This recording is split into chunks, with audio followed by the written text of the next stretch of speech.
Hey, so quick heads up, this video on The Wheel of Time Season 2 will not spoil the second season of The Wheel of Time, but it will spoil the first season because I have to discuss what went down in Season 1 in order to dive into the second season's various merits and faults. And yeah, I know that might sound obvious, but just in case, I wanted to have my bases covered. So if you have not seen the first season or read the first book and want to remain unspoiled, then I recommend skipping this video for now. You can always come back to it later, I promise.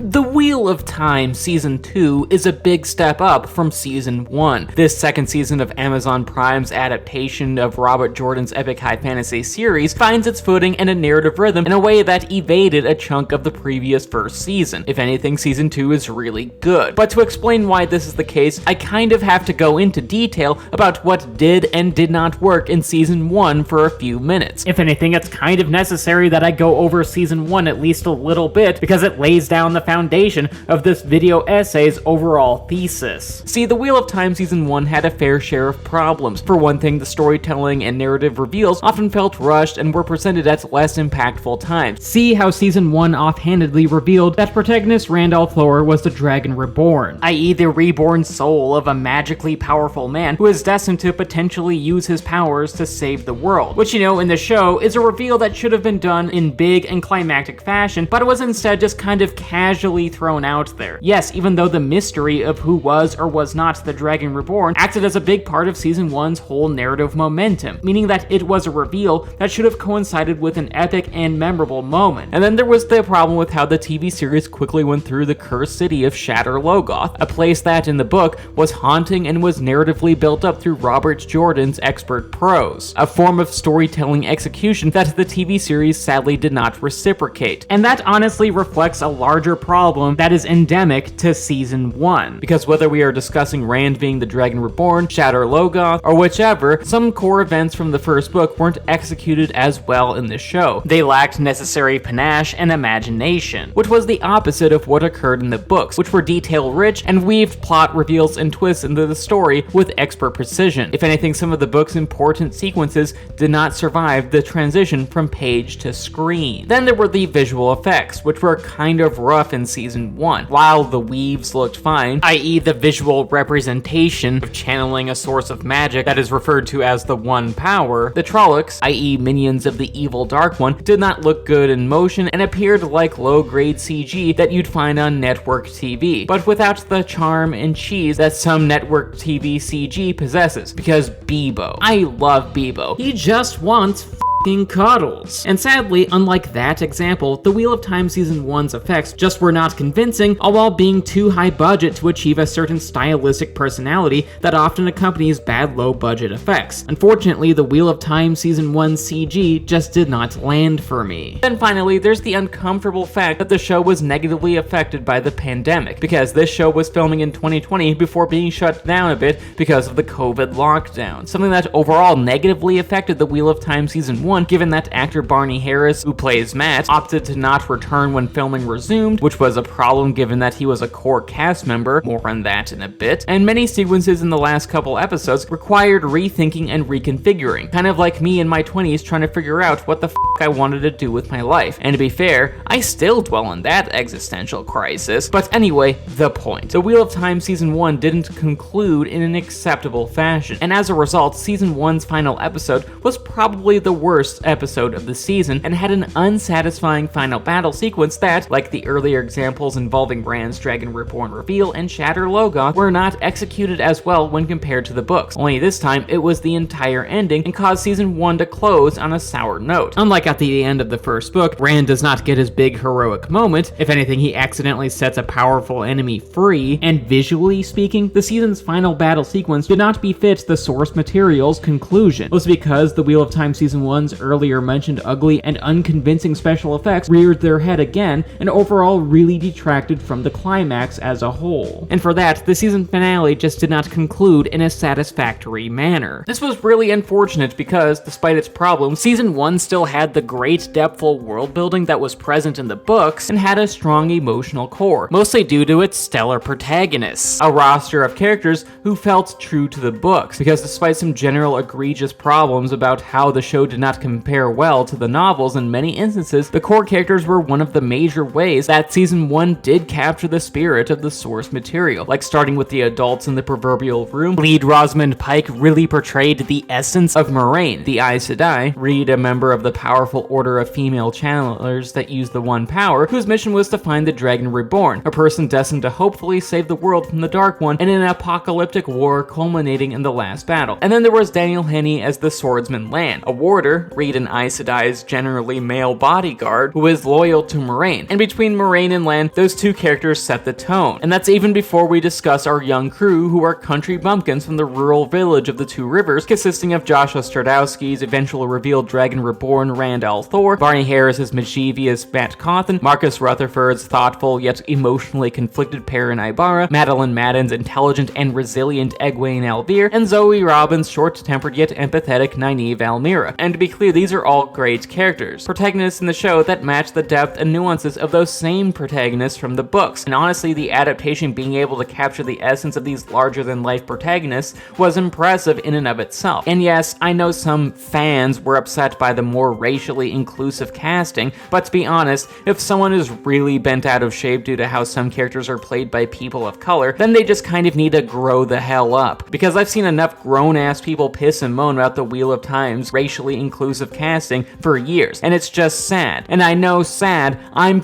depressed, because I don't care what toxic YouTubers say, these characters and the people that play them are good and are the series' main strength. If anything, it's why I kept watching season 1 and enjoyed many moments of it, even despite the earlier mentioned issues, because with the characters and their respective performances, there were merits here that the series could grow from. And thankfully, that's what happened in the Wheel of Time season 2. In the second season, the series maintains the great characters present from season 1, plus the new additions of Donald Finn as Matt, who really made the role his own after replacing Barney Harris after season 1, Kira Kovani as the noble princess Elaine Traken, and Aola Smart as the Maiden of the Spear Abienda, all while improving on many of the faults present in season 1. In fact, season 2 captures many events from the books in a comparable way. There are minimal Trollocs this season, which really allows the effects to be better, and the show has a consistent quality from beginning to end, concluding in a very satisfactory manner that had me wanting for more. I really liked season 2, and I'm so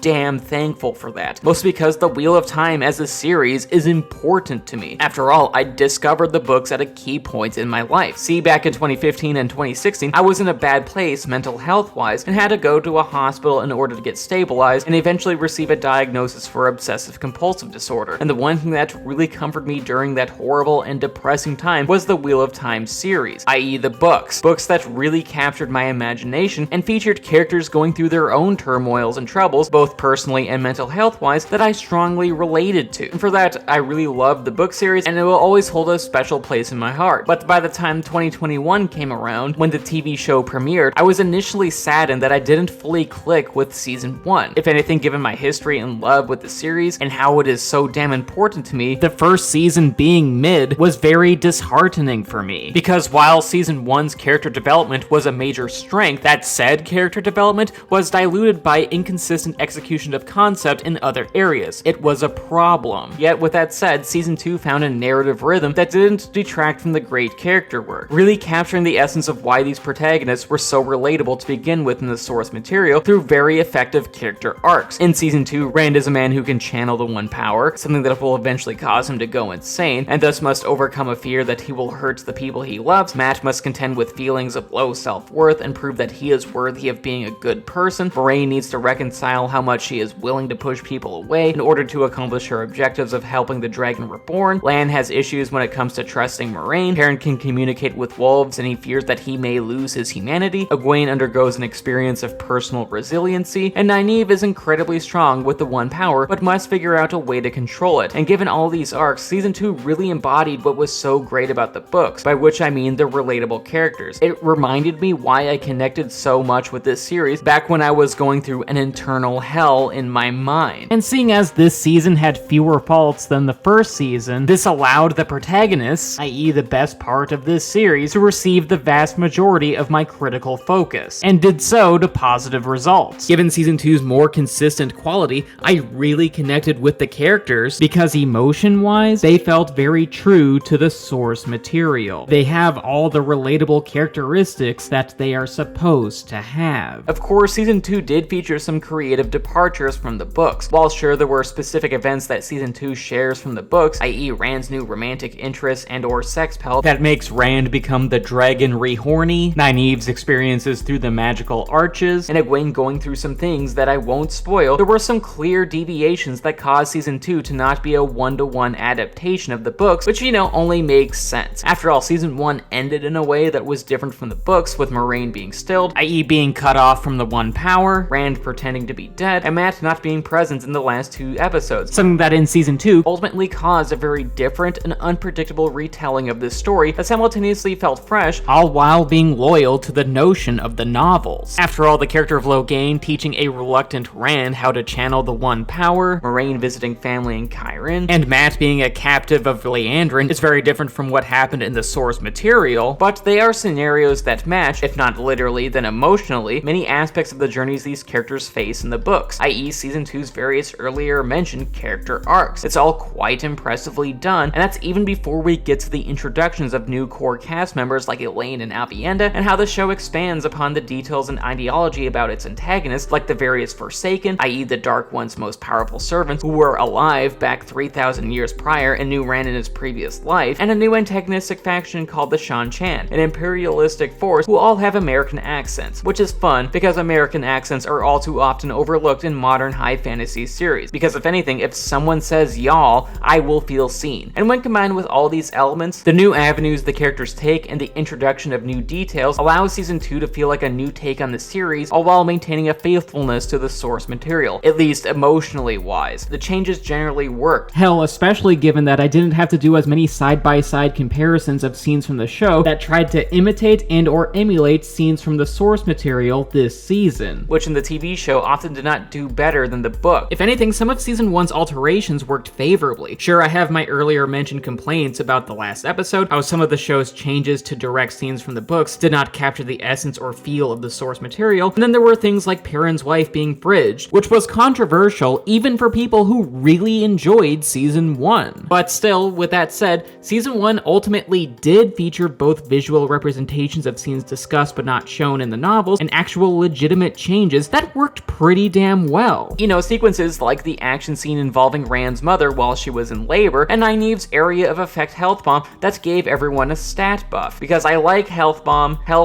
good, and Season 2 works similarly. In fact, Season 2's newer elements had a higher rate of success compared to the changes in Season 1, mostly because in Season 2, those said changes really emphasized the core attributes of its characters and their respective journeys from the source material. We see more of the toll that this journey takes on Moraine, how Rand is paranoid that he will ultimately hurt his friends, and such. And these are complementary character changes that ultimately made my Season 2 viewing experience all the better, mostly because it forced me to avoid comparing all of the show's events directly to the source text, at least not line by literal line. That would be exhausting. And Season 2 did this by striking a delicate balance regarding how it changed elements of the narrative, all while being true to the heart of the story. If anything, the new narrative wrinkles and predicaments our protagonists find themselves in were different enough from the novels, all while those said new narrative wrinkles and predicaments added to a book reader's overall understanding of these characters rather than subtract from them, allowing this show to truly enrich our understanding of the series. And for that,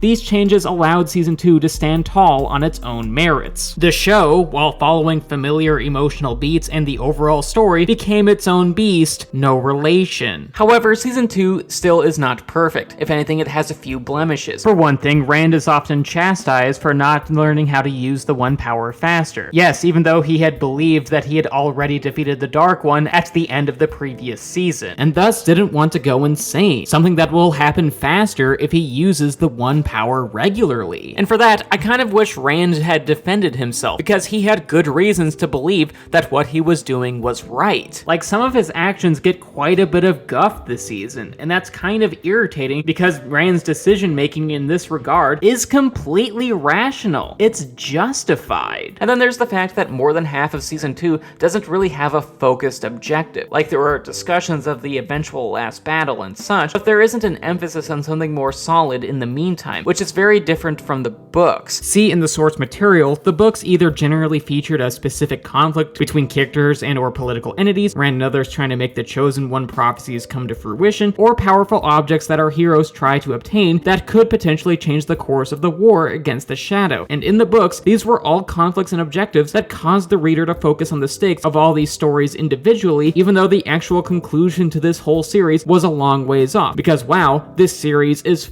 long, meaning that the often hyped last battle would take a while to get to, and for that each book generally had a conflict or an overall objective that would occupy the reader's interest, and in the second book that said objective was to recover the Horn of Valir, something that will be present at the last battle, and when blown would summon history's greatest heroes to the side of the blower. And the second book, aside from Egwene, Nynaeve, and Elaine training to use the One Power in Tar Valon, is mostly focused on Rand, Mat, and Perrin securing that aforementioned Horn of Valir.